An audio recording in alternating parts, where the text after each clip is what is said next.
درود بر شما. یه ویدیو هست با عنوان دختران قوچان ننگین ترین رخداد تاریخ قاجاریه. ببینیم راجع به چیه. وضع اقتصادی عمومی مردم ایران در دوران قاجار بسیار بد بود. شاهزادگان و حاکمان همواره ثروت ملی رو در اختیار خود داشتند، در حالی که مردم در فقر دست و پا می‌زدند و میبایست به حاکمان منطقه مالیات هم می‌پرداختند. عده بسیاری از اونها به علت نداری توانایی پرداخت مالیات رو نداشتند و حاکمان و قدرتمندان هوسران در ازای مالیات دختران و زنان اونا رو به غنیمت می‌بردند. قبل از این که میگه دخترها و زنان رو به غنیمت میبردن خیلی برام جالبه، چون پسرها رو هم میبردن، منتها پسرها رو بای دیفالت میبردن. چه طرف اون پولشو میداده، مالیاتشو میداده، چه نمیداده، از هر خانواده یه پسری میبردن برای جنگشون، ارتششون، هر چی باید هم میدادن. اگه نمیدادن هم دخترها رو میبردن، هم زنان رو، هم پسرها رو. منتها فقط به قضیه دخترها و زنان اهمیت داده میشه.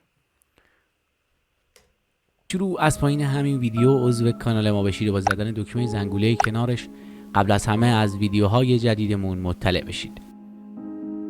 غلامرضاخان اینانلو، ملقب به شهاب الملک و بعدها آصف الدوله، یکی از حاکمان بدنام و ظالم دوران قاجار بود.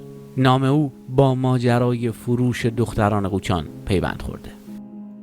اون در آغاز جوانی وارد خدمت نظام شد. در سال 1252 شمسی لقب شهاب الملک که از آن پدرش بود به او اعطا شد. پس از مرگ پدر به حکومت کرمانشاه منصوب شد و پس از آن حاکم کرمان، سیستان و بلوچستان، مازندران، خوزستان، خراسان، فارس و حتی تهران شد. در این زمان بود که آصف الدوله لقب گرفت. چند شغلای قدیمی بوده. آخرین منصب او وزارت کشور بود. آصف الدوله شاهسبن در سال 1284 شمسی برای بار دوم حاکم خراسان و متولی آستان همزمان نبوده، نوبتی شده. اول حاکم اینجا بود و رفته حاکم اونجا شده. من فکر کردم میگه همزمان حاکم بوده. اشتباه من بود. قدس رضوی شد. اون در این مرحله رفتارهای بسیار ظالمانه ای از خود نشان داد و مردم خراسان رو به ستوه آورد. این دوره ننگین ترین دوره حکومتش به شمار میره. دوره دوم حکومت آصف الدوله بر خراسان با شروع جنبش مشروطه همزمان شد. ناظم الاسلام کرمانی، مؤلف کتاب تاریخ بیداری ایرانیان، آصف الدوله رو این گونه معرفی کرده. یه چیزی دقت نکردیم فکر کنم. جنبش دوره گفت چه دوره‌ای؟ دوره مشروطه. این دوره مشروطه بوده. میشه چه دوره‌ای؟ میشه قاجار. بعد لباس مردم رو دیدن. این لباس مردم عادیه، این لباس آخونداست. بعد اینا میگن ما اون موقع لباسمون همین جوری بوده. بعد زمان رضا شاه که لباسات تغییر کرد، اینا لباسشون رو نگه داشتن، مردم عوض کردن. اینا اون موقع هم لباسشون با مردم فرق می‌کرده. دوم حکومت آصف الدوله بر خراسان با شروع جنبش مشروطه همزمان شد. ناظم الاسلام کرمانی، مؤلف کتاب تاریخ بیداری ایرانیان، آصف الدوله رو این گونه معرفی کرده. آصف الدوله شاهسوان شخص با تجربه ای بود. اظهار زهد و قدس میکرد، ریش نمیتراشید، مسکرات نمی نوشید، زیارت عاشورا میخوند، اما از جوان This is success with SEMrush. It's getting new customers online while spending less and improving your website and your content. It's finding money-making keywords that competitors have missed and getting thousands of ideas on what to write. Success is using the right tools to save time and building a business that keeps on growing. یعنی ما اگه به جای قاجار همون نادرشاه افشار یه تایمی بیشتر پادشاه بود، ما خیلی خیلی بهتر بود وضعمون الان. خیلی خیلی بهتر بود. You won't need a single line of code to get your online shop up and running. Our customizable templates enable brands to create a distinct digital shopfront. 41 ثانیه. من هنوز اینا رو نفهمیدم چطوریه تبلیغاتش. باید کامل نگاه کنی یا اینکه اون لحظه‌ای که دکمه اسکیپ میاد میشه بزنی، ولی فکر کنم باید کامل نگاه کنی. همین من همیشه نگاه میکنم اینجوری. With the right tools in hand, you can focus on what you do best, like coming up with your next big idea. آخه اینا چه ایده مهمی دارن. 2 زن نشستن اونجا، چی بگم بابا. بانان بیریش بدش نمی اومد.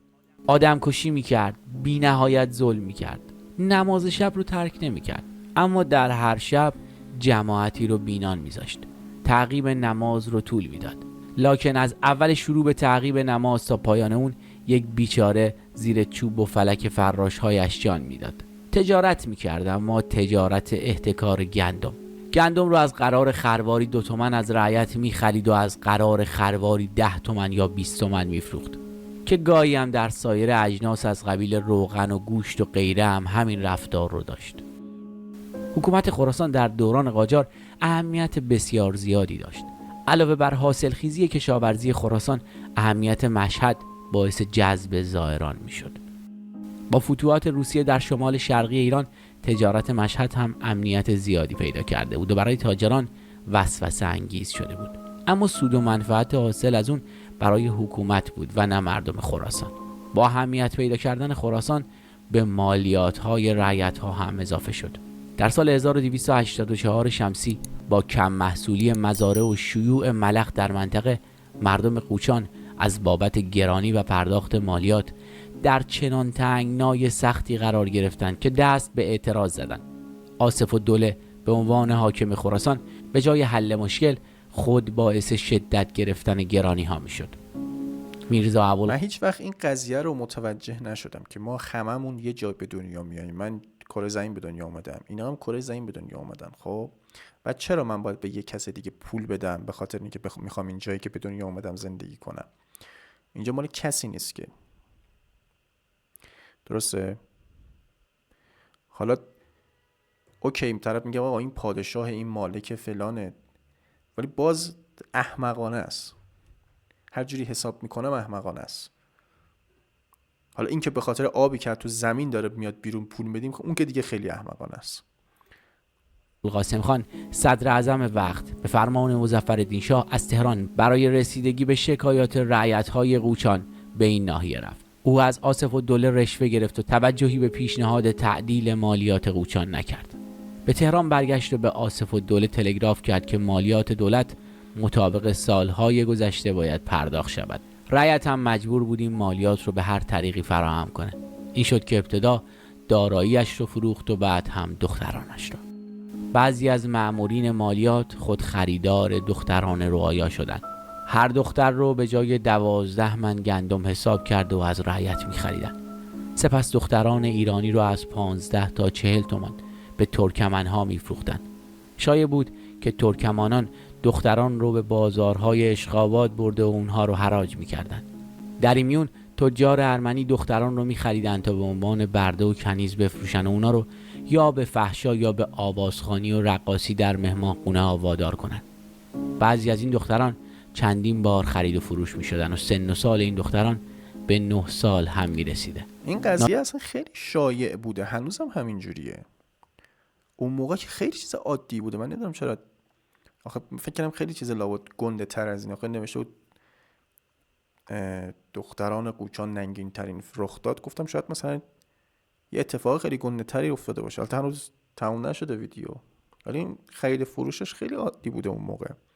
اصلا همین که ارباب و رعیتی بوده، یه ارباب مالک زمین بوده یا رعیت اونجا کارو میکرده، یعنی ارباب مالک رعیت بوده، هر کاری میتونه ازدواج بکنه.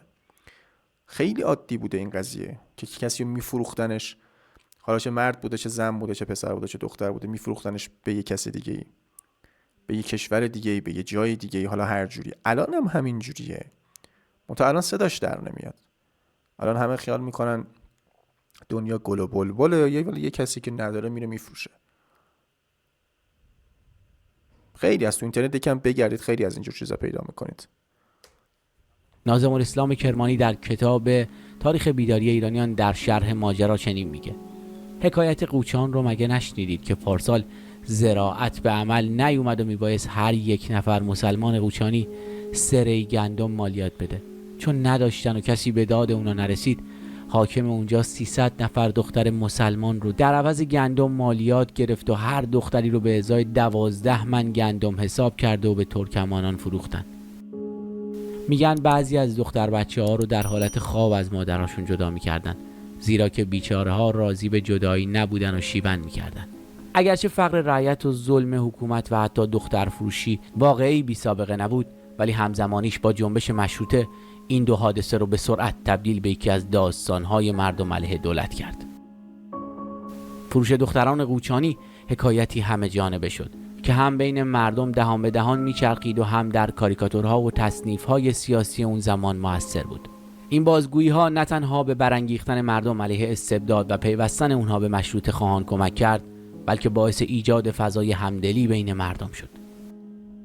اهمیت ملی این داستان به جایی رسید. همون دلیلش این بوده که این معروف شده و اینا اتفاق میافتاده، زیاد هم اتفاق میافتاده. این یکی معروف شده به خاطر همین شده ننگین ترین و اینا خیلی کارهای احمقانه تر از این هم اتفاق میافتاده.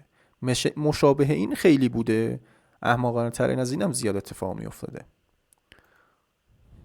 که از نخستین ماه‌های تشکیل مجلس اول رسیدگی به ماجرای دختران قوچان یکی از موارد شکایت ملت علیه استبداد بود. این مسئله باعث شد که حتی پس از استقرار مشروطه و تشکیل مجلس، اعضای آن به دنبال این باشند که دختران به فروش رفته رو برگردونند. این احساسات جریحه دار شده حتی در روزنامه‌هایی چون سور اسرافیل منعکس می‌شد، تا اونجا که آصف الدوله که هرگز در طول زندگی سیاسی خود اتهام همکاری با روس و انگلیس رو نخورده بود، در روزنامه‌های مشروطه از او به عنوان وطن فروش یاد می‌شد. در خراسان آصف الدوله از والیگری برکنار شد و با حقارت به تهران برگردونده و محاکمه شد. تا مدتی این محاکمه ها ادامه پیدا کرد و برای چند نفر جریمه نقدی در نظر گرفته شد، ولی در میان هیاهوی مشروطه از یاد رفت و این پرونده هم مانند بسیاری از پرونده های آن دوران بی نتیجه موند. دختران به فروش رسیده هیچ وقت به وطن برنگشتند. تعداد این دختران رو از 250 تا 1000 نفر ذکر کردند. افسانه نجم آبادی، مورخ و استاد دانشگاه هاروارد، چه قیافه‌های طبیعی و زیبایی هم داشتن خدایی‌ها. در کتاب حکایت دختران قوچان از یاد رفته های انقلاب مشروطیت به این ماجرا پرداخته و موشکافانه پیامدهای اجتماعی و فرهنگی اون رو تحلیل کرده.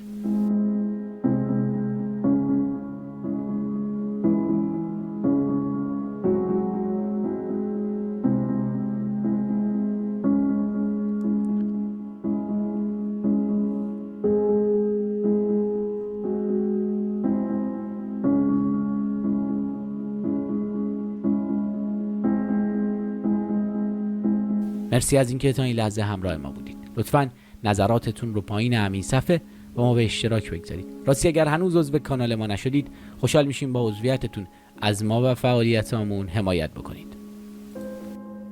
خواهش میکنم، خیلی ممنون. لایک و ساب بندازیم، این ویدیوش خوب بود.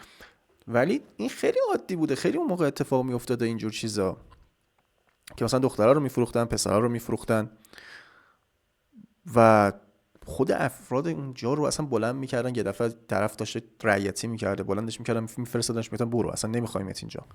یا روایت با زن و بچه ول میکرده، میرفت یه جای دیگه پیدا میکرده، التماس که آقا من میخوام اینجا بمونم.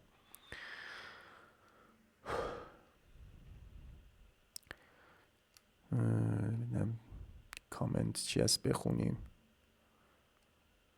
این قضیه که حالا مثلا این که چرا فقط اینا معروف شدن،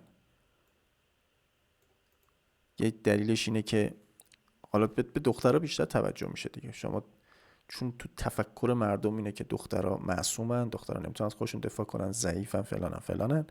سر همین وقتی چنین اتفاق میفته پخش میشه، توجه بیشتری به خودش میگیره. اینا خب پسرها عادیانه اون موقع این اتفاق براشون میافتاده هر روز و خیلی چیز عادی هم بوده، خیلی چیز عادی بوده. شما اگه یه بار از سمنان رد بشید، قبل از سرخه یه ساختمونی هست لابزنی بوده، قبل تو زمان قاجار پسر بچه ها رو میبردن اونجا سفید مفیدشون میکردن. همه اینا رو رضا شاه جمع کرد. یعنی اگه اون نبود ما هنوز این داستانا رو داشتیم، چون آخوندا که بعدشون نمیومد، خیلیاشون از همون پسرا بودند و هنوزم این داستانا رو دارن با بشکه و اینا، ولی کاری با اونش نداریم. دارم میگم دختر پسرش همیشه بوده و آره قاجارا زیاد این بلا رو سر مردم در آوردن، اصلا لیاقت چیزا نداشتن، حکومتو اصلا لیاقتش نداشتن. کلا یه آقا محمد خان بود که یه خوبیایی داشت و بقیه‌شون دیگه فقط بخور و بخواب بودن، فقط. همین. نظرتون رو کامنت کنید، اگه چیزی راجع به این داستان میدونید تاریخیش حالا بگید بیشتر بدونیم. و اینکه همین، تا ویدیوی دیگه بدرود. لایک و سابسکرایب و کامنت هم یادتون نره حتما. تا ویدیوی دیگه بدرود.